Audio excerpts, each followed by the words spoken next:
Hola a todos, les saluda Leoncio Lupito.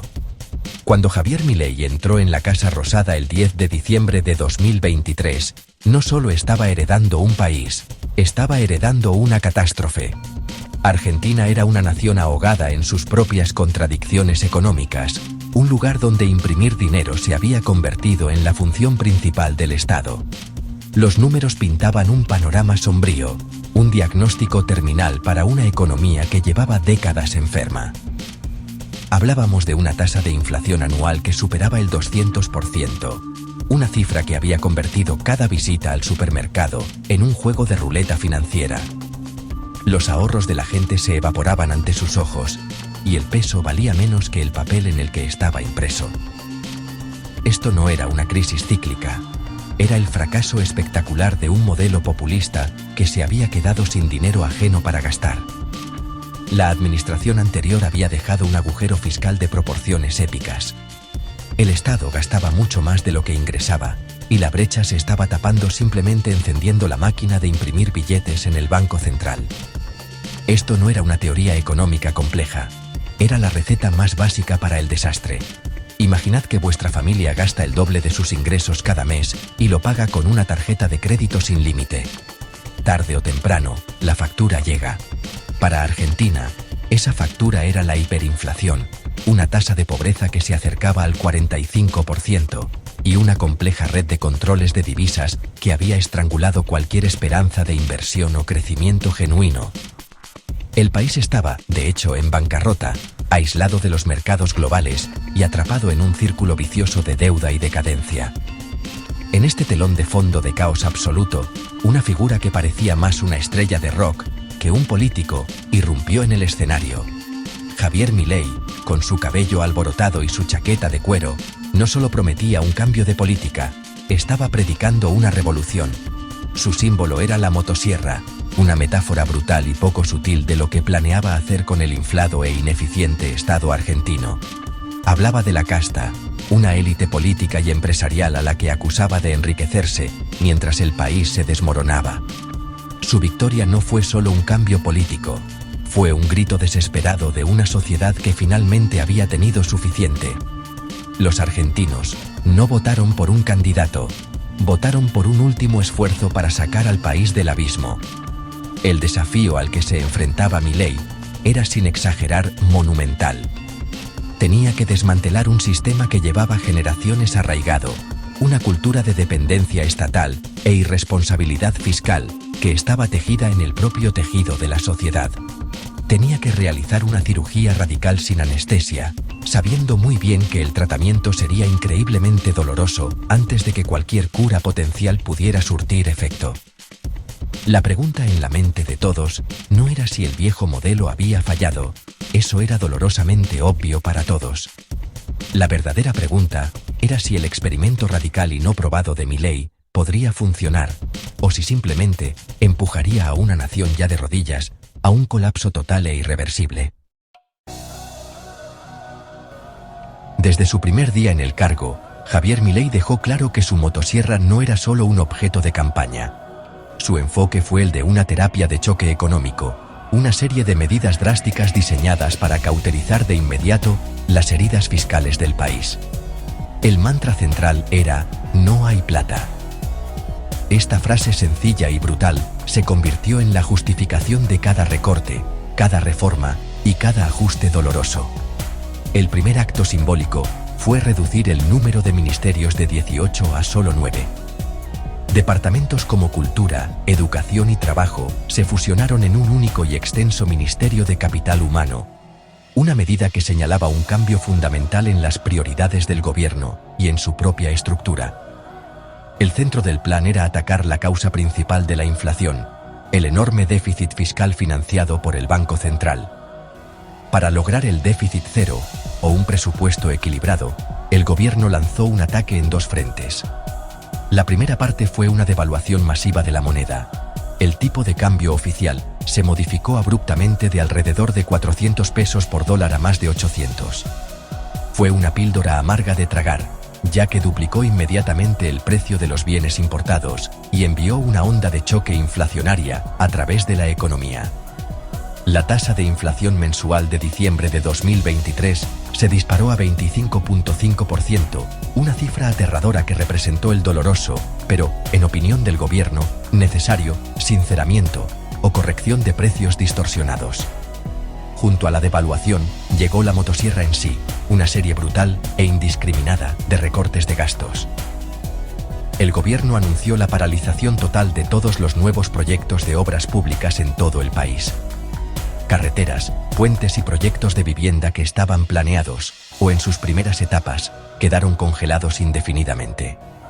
Esto fue un golpe directo a una de las principales arterias del clientelismo político y la corrupción, pero también significó una pérdida inmediata de empleos y una parálisis repentina en el sector de la construcción. El mensaje era claro. La era del Estado como principal constructor y empleador había terminado. Cada peso sería escudriñado, y cualquier gasto considerado no esencial sería eliminado sin contemplaciones. Este choque inicial fue diseñado para restablecer los cimientos de la economía. Al devaluar la moneda y recortar el gasto, el equipo de Milei buscaba cerrar la brecha fiscal y detener la máquina de imprimir dinero en seco. Fue una apuesta de alto riesgo. El gobierno apostaba a que podría capear la tormenta inicial de hiperinflación y malestar social, confiando en que estas duras medidas estabilizarían rápidamente la macroeconomía y allanarían el camino para una recuperación.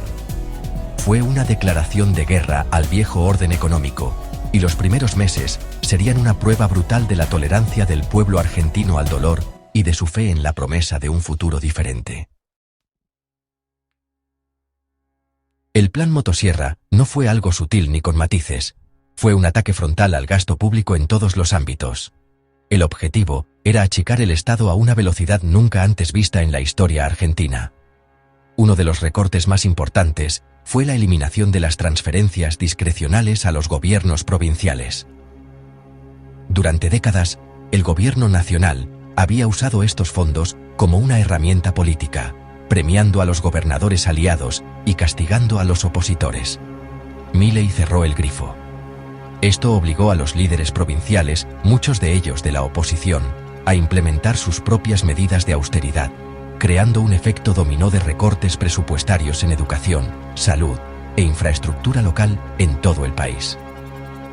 Otro objetivo principal fue el empleo público. El gobierno inició oleadas de despidos en la burocracia federal, con el objetivo declarado de eliminar decenas de miles de puestos. Los contratos de los empleados contratados en el último año de la administración anterior no fueron renovados, y departamentos enteros considerados redundantes fueron cerrados. Este fue un ataque directo a lo que los partidarios de Milei llamaban los ñoquis, un término coloquial para los empleados estatales que cobran un sueldo sin trabajar realmente. Si bien la medida fue celebrada por quienes veían al Estado como inflado e ineficiente, también significó que miles de familias perdieran su principal fuente de ingresos en medio de una grave crisis económica. Quizás el cambio más palpable para el ciudadano promedio fue la drástica reducción de subsidios. Durante años, los argentinos habían pagado precios artificialmente bajos por servicios esenciales como electricidad, gas natural y transporte público. Estos subsidios, si bien eran populares, representaban un drenaje masivo para el Tesoro Nacional. El gobierno de Milei comenzó un proceso para eliminarlos, lo que provocó que las facturas de servicios y los pasajes de colectivo se multiplicaran, a veces en un 300% o más. Un viaje en colectivo en Buenos Aires que costaba centavos de repente se convirtió en un gasto diario significativo. Este fue el sinceramiento que golpeó en casa, obligando a las familias a enfrentar el verdadero costo de los servicios que el Estado ya no podía permitirse subvencionar. Los recortes fueron implacables y generalizados. Los presupuestos de las universidades públicas fueron congelados, los programas culturales fueron desfinanciados y los medios de comunicación estatales se enfrentaron al cierre o la privatización. La lógica era simple e inquebrantable. Si no era una función esencial del Estado, tenía que desaparecer.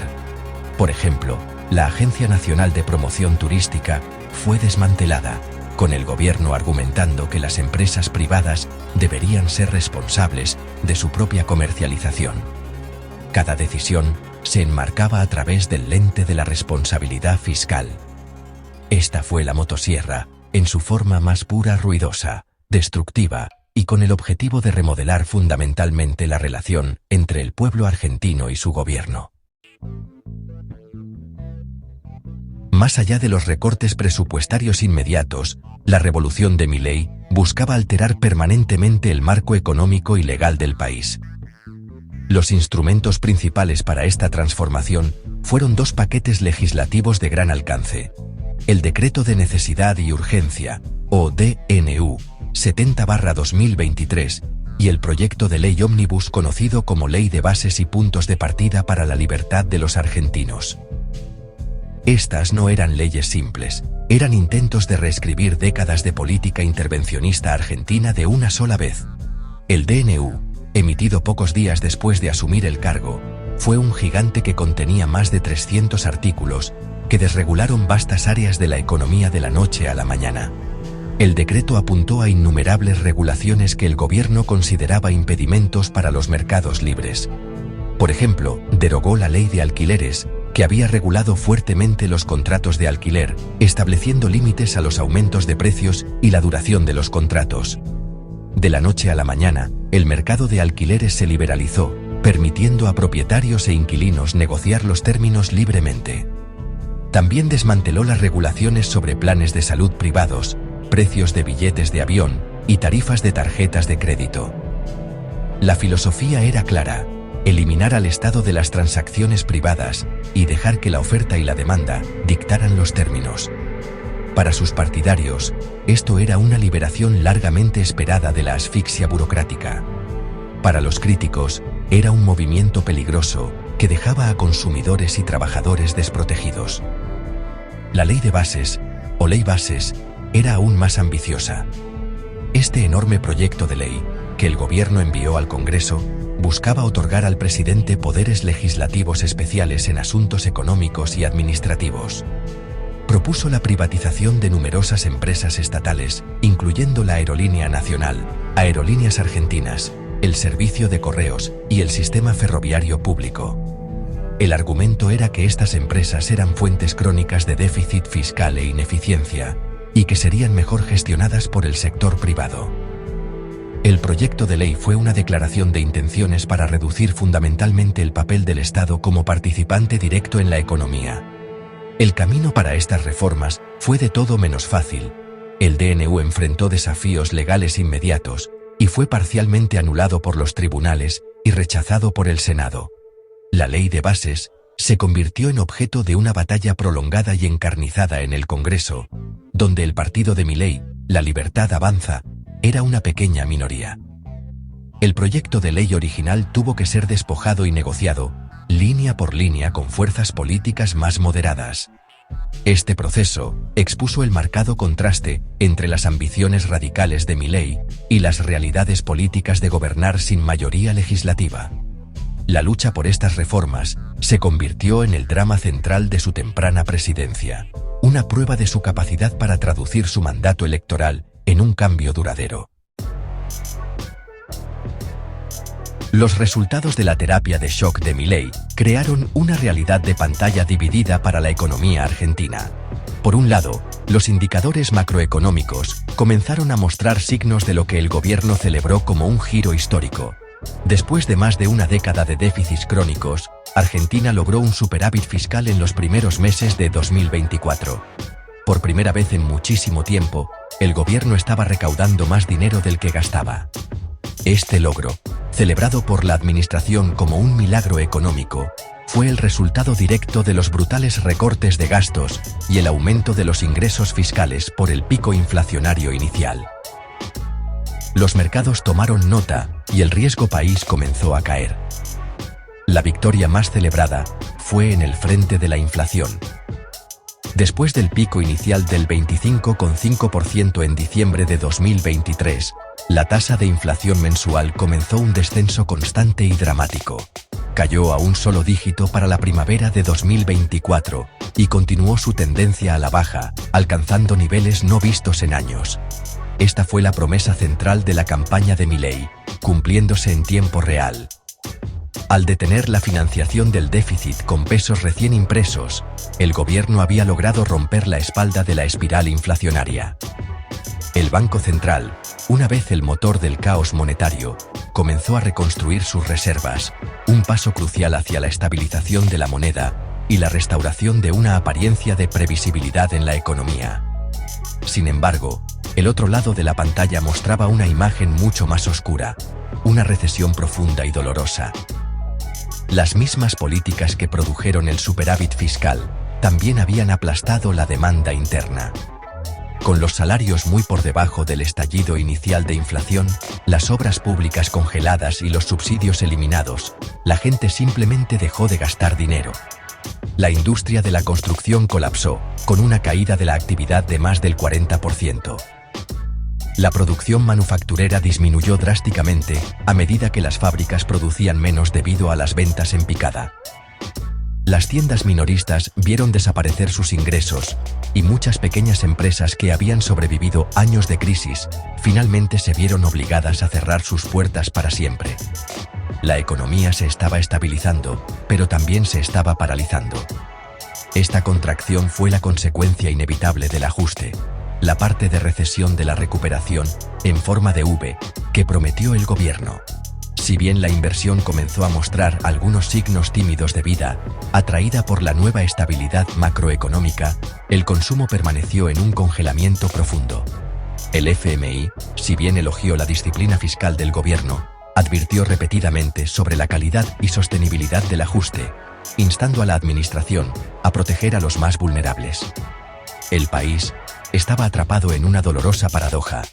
Los números, en la hoja de cálculo del ministro de Economía, se veían mejor que nunca, pero la realidad en las calles era de negocios cerrados y ansiedad económica.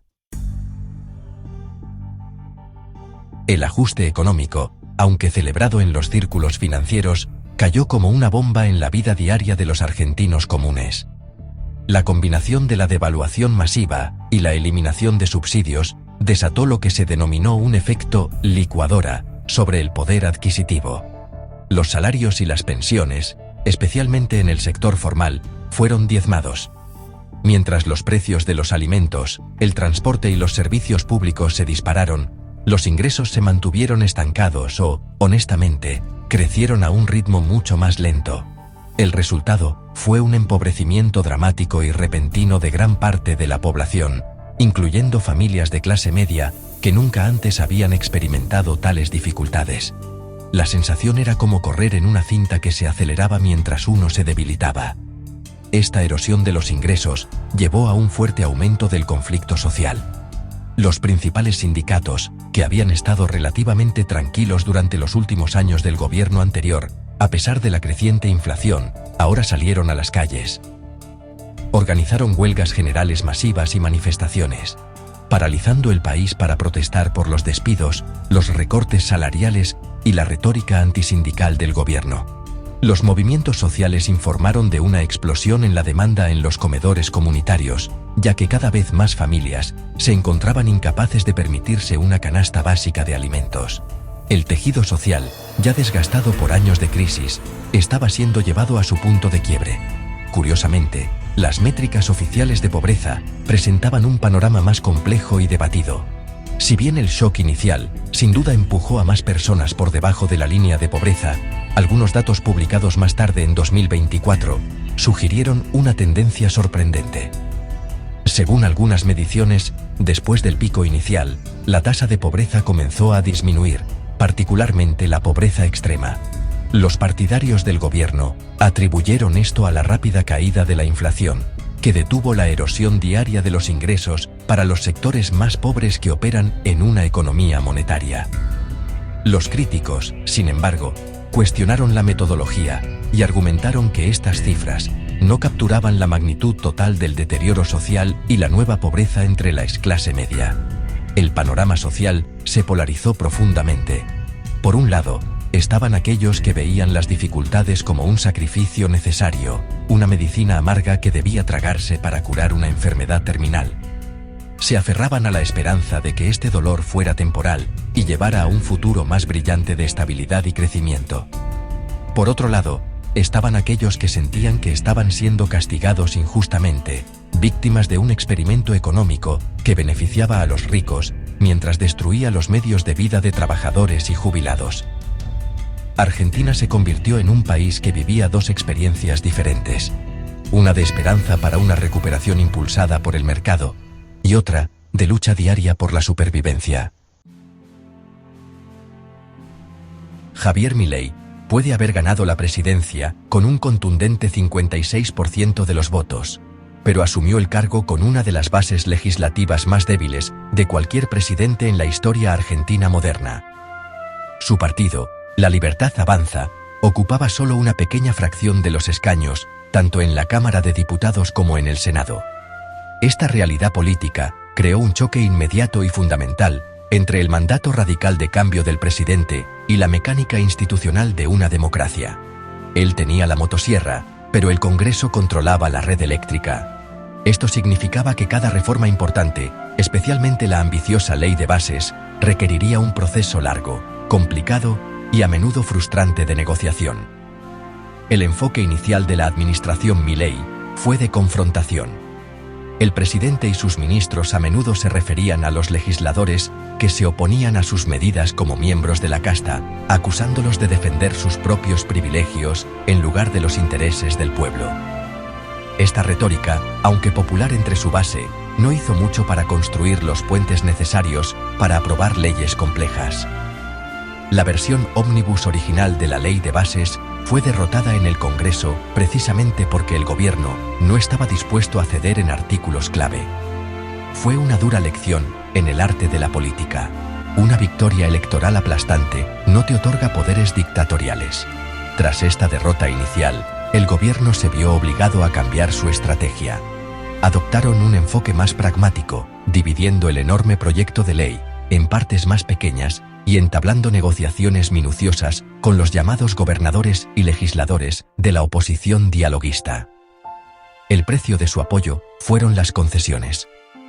Modificaciones a los planes de privatización, cambios a la reforma laboral y promesas de futuro alivio fiscal para las provincias. Este proceso fue una lenta y agotadora guerra de desgaste que consumió gran parte del capital político y la energía del gobierno durante su primer año en el cargo.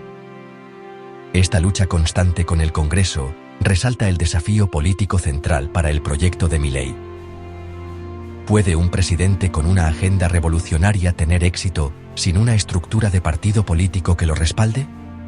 Su poder se basa casi por completo en mantener sus altos índices de aprobación y su conexión directa con el público a través de las redes sociales. Gobierna apelando constantemente al pueblo por encima de las cabezas del establishment político. Las elecciones legislativas de medio término de 2025 se consideran, por lo tanto, un punto de inflexión crucial. Si puede traducir su apoyo popular en un aumento significativo de escaños en el Congreso, su camino hacia la reforma será mucho más claro. Si no, podría estar destinado a ser un presidente en un estado de guerra permanente, con su propia legislatura. La naturaleza radical del experimento económico de Milei ha partido a la sociedad argentina en dos, creando un abismo entre fervientes partidarios y vehementes críticos. Para quienes apoyan el plan, el presidente es nada menos que un salvador, el único político con el coraje de finalmente hacer lo que había que hacer. Este grupo, que incluye una gran parte de la comunidad empresarial, analistas de mercados financieros y una porción significativa de las clases media y alta, ve el dolor actual como una purificación necesaria. Señalan el superávit fiscal y la dramática caída de la inflación como prueba innegable de que el modelo está funcionando. Argumentan que años de políticas populistas destruyeron la ética de trabajo del país y crearon una cultura de dependencia que debía romperse. Los partidarios creen que la recesión es un efecto secundario temporal de corregir décadas de distorsiones económicas. Confían en que una vez que la estabilidad macroeconómica esté firmemente establecida, la inversión fluirá, creando empleos genuinos y sostenibles que no dependen de subsidios estatales. Ven la desregulación y los esfuerzos de privatización como pasos esenciales para liberar el potencial emprendedor de Argentina, que creen fue sofocado por la burocracia y la corrupción. Para ellos, Milei no es solo un economista. Es un guerrero cultural que lucha contra el socialismo y por los valores de la libertad individual, el trabajo duro y la responsabilidad personal. Están dispuestos a soportar las dificultades porque tienen fe en el destino. Del otro lado de la grieta están los críticos, una coalición diversa de sindicatos, movimientos sociales, pequeños empresarios, jubilados y partidos políticos de izquierda. Ven el plan de Milei como un ataque brutal a los pobres y la clase trabajadora, diseñado para beneficiar a las grandes corporaciones e intereses financieros internacionales. Argumentan que el superávit fiscal se ha logrado a espaldas de los más vulnerables, a través de recortes salvajes a las jubilaciones, salarios públicos y programas sociales. Ven la recesión no como una fase temporal, sino como la destrucción deliberada del mercado interno y la industria nacional, que no puede competir con una avalancha de importaciones en una economía desregulada. Estos críticos sostienen que el gobierno carece de cualquier atisbo de sensibilidad social.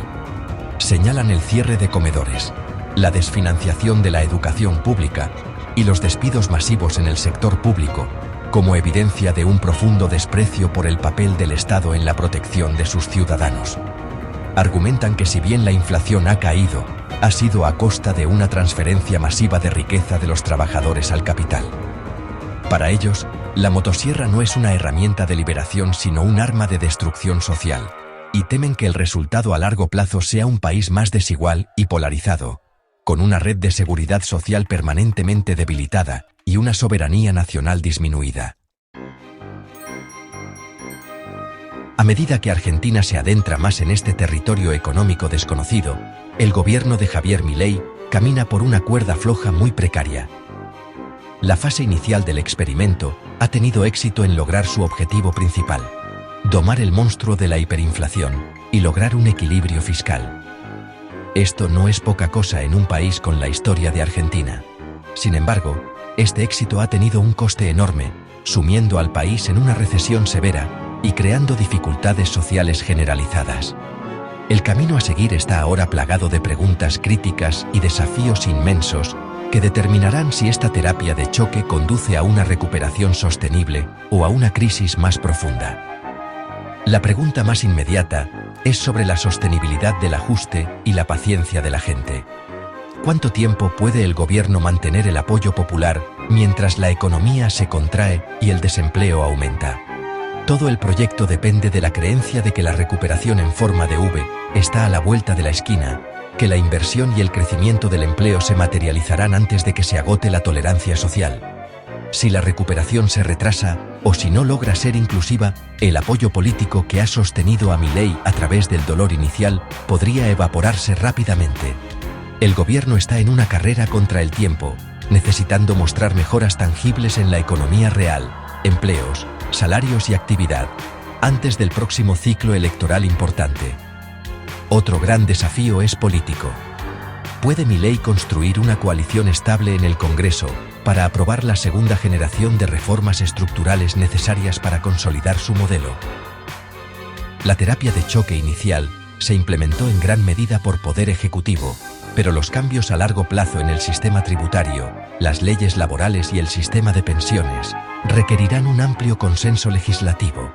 Esto obligará a un presidente que se enorgullece de ser un outsider a convertirse en un maestro negociador, un papel que hasta ahora ha parecido reacio a asumir. El futuro de su proyecto depende tanto de su habilidad política como de su doctrina económica. En última instancia, el éxito o el fracaso del experimento de Milei responderá a una pregunta fundamental para Argentina. ¿Es un tratamiento de choque radical de libre mercado la cura para décadas de declive populista, o es un remedio peor que la enfermedad? El resultado está lejos de ser certero. El país podría estar al borde de una verdadera transformación económica que finalmente rompa el ciclo de crisis y decadencia. Alternativamente, podría estar dirigiéndose hacia una explosión social nacida del dolor de un ajuste que exige demasiado de una sociedad ya al límite. El mundo está observando, porque el destino de esta apuesta de alto riesgo en el Cono Sur podría ofrecer lecciones para otras naciones que lidian con demonios similares.